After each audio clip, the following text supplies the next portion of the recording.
Right, nkwanirizaako nnyo mukwano gwenna gy'osinza obba ng'otuwuliriza kubali kwekuumira ku mayengo gano aga UG Update TV.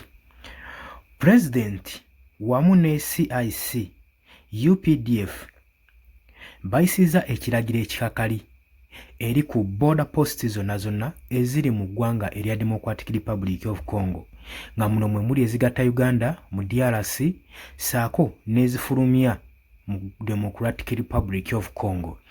Jjukira nti nno ebbanga eriyise emabega gye buvuddeko abayiikira ba M23 baali basazeeko ebitundu ebiwerako naddala mu Democratic Republic of Congo omuli n'ebibuga byabwe biramba okuva mu ntandika y'omwaka guno era ng'embeera egenda mu maaso n'okuba nga ebijja.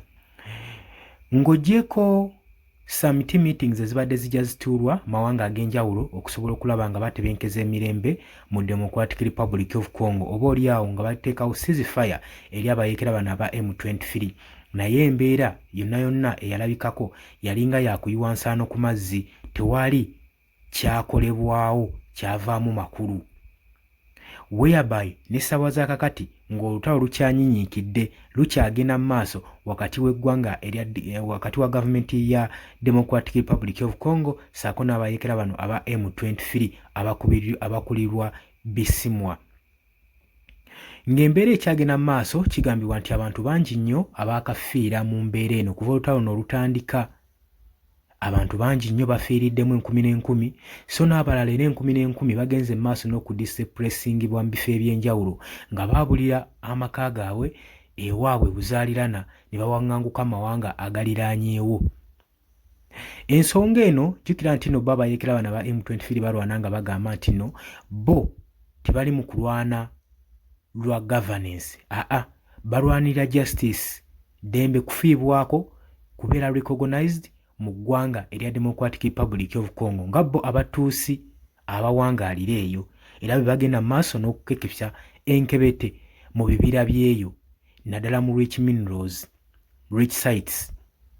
Kakati newankubadde baakawamba ebibuga ebiwererako ddala era nga n'ebifo ebimu bezzadda enkambi zaabo era nga be bafuga mu bitundu omuli Goma omuli Bukavu n'ebitundu ebirala bingi nnyo.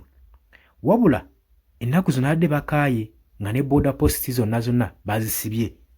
Wabula amawulire agayitiŋŋana agava mu sources ez'enjawulo galaga nti no UPDF ewadde salesale okulaba nga border posts zino zigenda mu maaso n'okuba nga ziggulwa. Era nga bagambye zonna border posts eziriraanye abayeekera ba M23 mu position zaabwe mwe bali bayina okukozesa obwangu mu bwangu babeere nga baddamu okuggulawo border posts ezo nga muno nno mwe muli Bunagana, Ishasha saako n'endala nnyingi nnyo. Era nga UPDF yeegamba nti tewali nothing should stop our people's trade. Era nga bagamba nti nno bagenda kuba nga bakola okunoonyereza singa wanaabaawo ensonga yonna ekugira ebyenfuna by'abantu baayo okuba nga bigenda mu maaso nga bitransportingibwa mu mawanga ag'ebunaayira. Era nga bagamba ofiisi zonna ezinaateeberezeka okuba nga zigenda mu maaso n'okubulookinga nakyokka Maseeno kaakubajjuutuka oda eyisiddwa. Nkugambye nti abayeekera ba M23 babadde baggadde board post zonna eziyisaamu ebyamaguzi nga babitwala mu mawanga ag'ebunaayira naye balabye nga kino kigenda mu maaso n'okuttatana commerce trade saako n'enkolagana y'amawanga amalala agayisa ebyamaguzi mu ggwanga erya Democratic Republic of Congo naddala mu bitundu ebyo bya Bunia eyo mu Eastern Democratic Republic of Congo saako eyo ne mu Northern Kivu ebitundu bino ebyasingira ddala okuwambibwa abayeekera bano aba M23. Jjukira nti nno ye Felix Sekid azze agenda mu maaso n'okwagala okuddamu okuwamba ebibuga abyeddiza okugeza nga Goma era kigambibwa emabegakaawo yeeyo 10,000 z'abajaasi n'abategeka okulaba nga baddamu nga bezza enkambi yaabwe ekibuga kino naye embeera ekyagaanye abayeekera bakyalemeddeko era bo bava nga bagamba nti nno ffe tulwanira justice ate n'ekirala tetulwanirira nsimbi y'ensonga lwaki tuli determined okutuukiriza ekyo kye twajja okukola.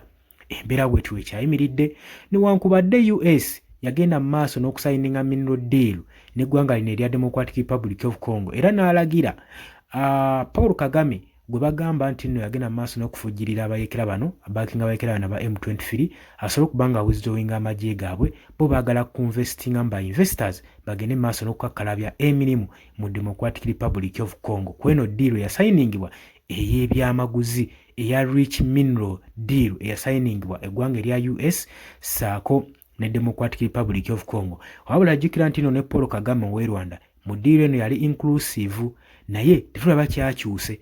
Embeera n'olutalo lukyanyiikidde mu Democratic Republic of Congo. Obadde oli ku Yogi Updates TV kubadde osinze obanga otuuliza mbaagala nnyo mweraba.